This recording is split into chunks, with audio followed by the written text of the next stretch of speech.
The legendary HMS Nelson has quietly returned to World of Warships. But is she worth it in 2025? Well, grab yourself a cup of tea and let's get into it. Hey everyone, welcome back to the channel. It's Normal Guy of the North here, and today we're talking about the surprise return of one of the most legendary ships in World of Warships, the HMS Nelson. That's right, boys and girls, the Tier 7 premium battleship has quietly made her way back in the game, but of course, in true wargaming fashion, you can't just buy her directly. Instead, you'll have to gamble a bit with the War is Over containers that are part of the current In the Name of Tomorrow event. So, in this video, while I'm actually truly sipping my British tea, we're going to break down the Nelson's history, her strengths and weaknesses, and whether or not she's worth actually chasing in 2025. First, let's talk about the real ship. HMS Nelson was one of the two Nelson-class battleships built by the Royal Navy in the interwar period. That's between 1920 and 1939. She was commissioned in 1927. She was product of what's called the Washington Naval Treaty and designed under its restrictions. And she's probably the only nation that followed the restrictions. Japan sure as heck didn't. She carried a very unusual layout. All 9 of her 16-inch guns were mounted forward in triple turrets. This design gave her a very distinct silhouette and was meant to save weight while maximizing firepower. Now, during World War II, it would take us way too long to go into what she's done, but just to summarize, Nelson served with absolute distinction in multiple theaters. She was involved in the Atlantic, the Mediterranean, and even supported the D-Day landings on June 6, 1944 in Normandy. Nelson was hit by mines and torpedoes more than once, but she survived thanks to her sturdy construction. After the war, she retired and was eventually scrapped in 1949. All these nations, such mags. Why are these not museums? All right, historically, Nelson represented a bold experiment in battleship design, one that carried enormous firepower at the expense of the mobility and armor balance. You can also get our sister ship, the Rodney, in the same event. Now, let's bring it back into World of Warships and let's talk about the Nelson's strengths.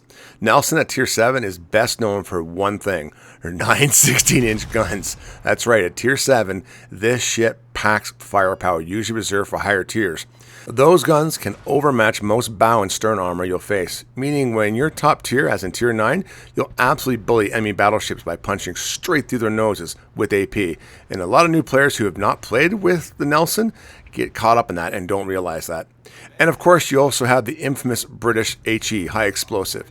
If you get pulled up into Tier 9 games, you can simply set the world on fire. Fires not only let you chip away at tankier higher tier battleships, but they also farm extra credits and XP, since damaging higher tier ships gives you a boost to your economy. With Nelson, farming Witherer, for instance, Confederate and high caliber metals is almost routine. Another massive strength is her super heal. Nelson can heal back over 2/3 of her total HP if you time it just right. Fires, floods, standard penetration damage, no problem. She can print herself a brand new health pool in the middle of the game. It is frustrating when you watch it. Almost like what's the other one, the Conqueror. This gives her insane staying power compared to most of other Tier 7 battleships. Of course, Nelson isn't without her flaws. She does have weaknesses. Her bow and stir armor are only 26mm thick. That means she can get overmatched by almost every battleship you'll meet, especially at Tier 8 and Tier 9. If you point bow in at a battleship, chances are you're going to get punished and punched pretty hard, right through the nose and citadeled. It could mean actually going back to port. She also is slow, just 25 knots. I think that's with a speed flag too. Nelson is one of the slowest Tier 7 battleships in the game. Repositioning is tough. That's not her thing. That's not her shtick, if you know what I mean. Chasing destroyers is impossible, and you're always vulnerable to kiting cruisers and flanking ships, especially HE ones that can eventually burn you down. And there's there's her AA, or more accurately, the lack of it. Nelson's AA is laughably weak, which means if you're up against a Tier 8 carrier, you're basically helpless. The only thing you can do is stick close to your teammates and help they swat down the planes before they delete you. Finally, her gun layout. It's, well, let's call it quirky. With all the turrets forward, Nelson is great for bow tanking and punishing enemies head on, but if you're forced to run away, you have to show broadside to bring all guns to bear. That can get you punished hard if you don't time it right. Okay, so how do you actually play Nelson effective in 2025? Early in the match, load high explosive and farm damage from long range. British high explosive is reliable and will rack up fires quickly. As the game closes in, swap up to AP and bully Tier 7 battleships with those 16-inch shells. Against destroyers, your HE is brutal. It deals massive alpha damage and can ruin a DD's game with a single salvo. Always angle smartly. Don't sit nose in against higher tiers. Instead, try to bait the enemy to fire on your belt armor, which is much stronger. And of course, manage your heals carefully. Nelson's super heal gives you more chances than most ships actually get in a game, but once it's gone, you're vulnerable as any other tier 7 battleship. Now, let's talk about the big question. How do you get the Nelson today? Unfortunately, she's not directly available. The only way you can pick her up right now is through the War is Over containers, which are part of the In the Name of Tomorrow event that we're doing right now. These containers have I'm pretty sure it's a 6% drop chance for a ship. The Nelson is just one of several premiums that are inside. You can get, for instance, the Belfast 43, who's just been buffed, the Haida, which is an amazing gunboat DD, the Rodney, her sister ship, or the Royal Sovereign, or the Missouri. But of course, you could also get something you don't want, like the California, so yeah, that's gambling. Is Nelson actually worth it? To being honest, yes it is. She's still one of the best tier 7 premiums for farming credits, training commanders, and having fun. But is she worth gambling away hundreds of dollars to get? No, absolutely not.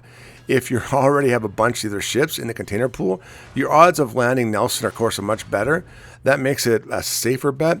Otherwise, I'd say don't chase too hard. She'll probably come back in Christmas containers or maybe another event down the road. So, is HMS Nelson worth it in 2025? In my honest opinion, yes. She is a fantastic tier 7 battleship, 9 16-inch guns. She's got amazing high explosive, a super hero, and strong farming potential, all wrapped up in a historical, iconic ship. She does have her weaknesses. She's got weak armor, poor AA, and a slow speed. But if you play her strengths, she's still one of the most rewarding ships you'll have in your port today. But remember, she's only available through gambling containers right now. So if you're thinking of picking her up, do it smartly. Don't go crazy trying to think you can force the drop. Now, I want to hear from you. Do you already have the Nelson? Have you played her recently in 2025? And do you think she's still worth picking up? Let me know your thoughts down in the comments below. And as always, if you enjoyed this video, don't forget to hit the like button, subscribe, and ring the bell so you don't miss any future updates from me. Thanks for watching, and as always, take care, stay safe. Bye for now.